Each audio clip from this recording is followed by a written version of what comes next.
Olá amigos do Quatro Maiores, eu sou o Delazar e trago até vocês as informações dos quatro maiores times de São Paulo. Neste vídeo nós vamos falar sobre o pré-jogo do Corinthians diante do Vasco, 16 horas, Neoquímica Arena. Jogo válido pela 35ª rodada do Campeonato Brasileiro, você assiste na Premiere, hein? Esse jogão você não pode perder porque vale muito, né? Pensando em Libertadores, o Corinthians agora, né?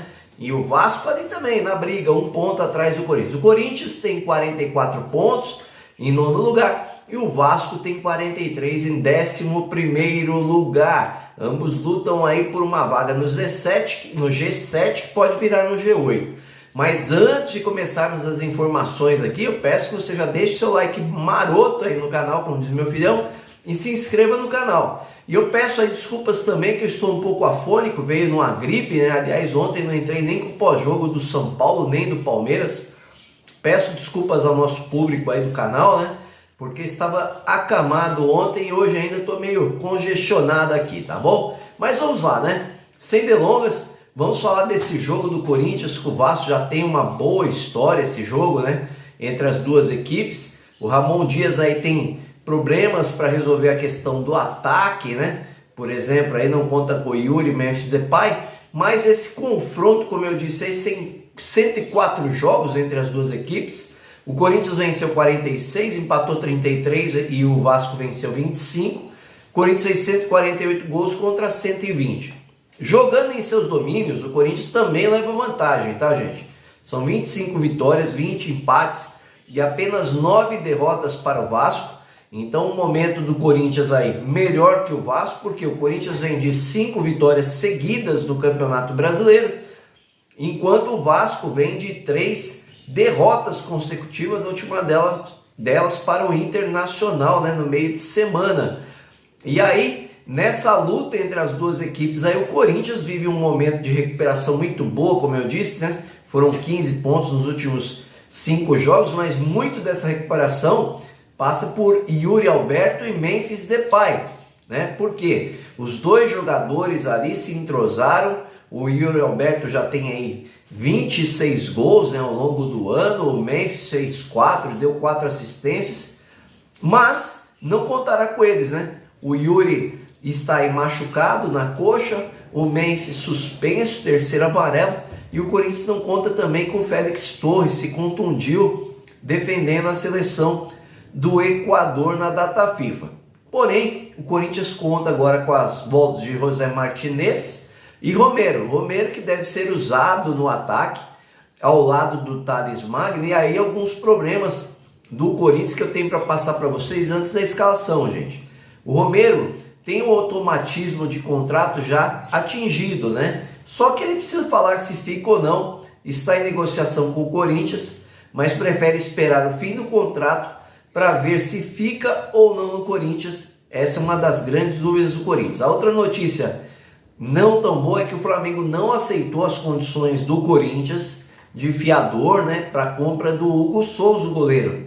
Então, muito provavelmente, o Corinthians terá que pagar o valor à vista de 800 mil euros pelo jogador até o dia 30, tá, gente? O Corinthians tem até o dia 30 de novembro para zerar essa situação. Senão o que acontece?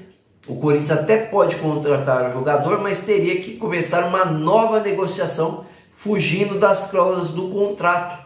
E aí certamente isso encarecerá muito a compra do goleiro. Então o Corinthians vai dar um jeito aí, segundo a sua direção, de contratar o jogador pagando o valor à vista, né? O goleiro que sairá por 7,3 milhões no total aí, contando as multas dos 3 jogos que ele fez pelo Corinthians diante do Flamengo. A outra questão que preocupa o corintiano aí, houve aliás até manifestações por parte dos jogadores em apoio ao presidente Augusto Melo nas redes sociais, né? Por quê? O Romeu Tomás Júnior, presidente do Conselho Deliberativo, chamou a votação para impeachment do Augusto Melo, naquele caso vai de bet. O Conselho de Ética havia informado que ia esperar as decisões da Polícia Civil sobre a investigação para ver se havia alguma irregularidade mesmo nas negociações. E o Conselho Deliberativo, que é da oposição, Romeu Thomaz Júnior, resolveu chamar a votação para quinta-feira agora, tá, gente? Já na quinta, dia 29, pedindo a retirada do Augusto Melo. O Augusto Melo disse que não teve nem condições de se defender, emitiu uma nota. A torcida do Corinthians já emitiu uma nota em apoio ao presidente Augusto Melo. Os jogadores emitiram nota também nas suas redes sociais em apoio, dizendo que o dirigente é justo, equilibrado e que tem procurado cumprir com as obrigações mesmo diante de tanta adversidade. Então o Corinthians num momento tumultuado nos bastidores, o que pode atrapalhar o time, né, gente? Então assim, quem está pedindo isso daí não está pensando no Corinthians. Poderia pedir, se fosse o caso, após o término do Brasileiro, né? Atrapalharia menos. Então nota-se que essas pessoas não estão nem aí para o Corinthians, essa é a realidade, né? Como eu disse, o Ramon Dias aí montou o seu time junto com o seu filho aí, o Emiliano Dias, né? Tem os reforços que eu disse do José Martinez voltando e do Romero, e deve ter o seguinte time para enfrentar o Vasco hoje à tarde: Hugo Souza, Mateuzinho, André Ramalho, Gustavo Henrique, Matheus Bidu, José Martinez, André Carrilho, Breno Bidon, Rodrigo Garro, Thales Magno e Romero. Este é o time do Corinthians para enfrentar o Vasco, que tem muitos jogadores pendurados, tá, gente? Carrilho, Breno Bidon, Fagner, Kaká, Hugo Souza, Matheus Bidu, Pedro Henrique, Pedro Raul, Rodrigo Garro, Rian e Thales Magno são os jogadores pendurados do Corinthians. O Rafael Paiva do Vasco, por sua vez, tem a ausência do Matheus Carvalho, tá? Ele não vai a campo, cumpre suspensão, e o seu substituto deve ser o Hugo Moura, tá? É o mais cotado para ocupar essa posição aí.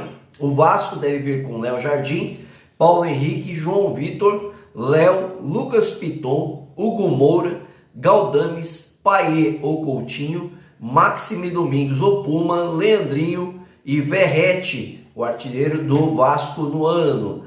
Os pendurados do Vasco são Léo, Lucas Piton, Michael, Paulo Henrique e Ryan. Para apitar esta partida, teremos Davi de Oliveira Lacerda, do Espírito Santo, nas bandeiras, Fabrício Vilarinha da Silva e Douglas Pagum. No VAR, Pablo Ramon Gonçalves Pinheiros. E é isso daí, pessoal. Espero que vocês tenham gostado das informações. Se eu estiver bem, trarei o pós-jogo com análise e comentários para vocês mais tarde, depois da partida, tá bom? Até mais, um grande abraço. Não se esquece, deixa o seu like aí, né? Se inscreve no canal, acione o sininho de notificações. Valeu!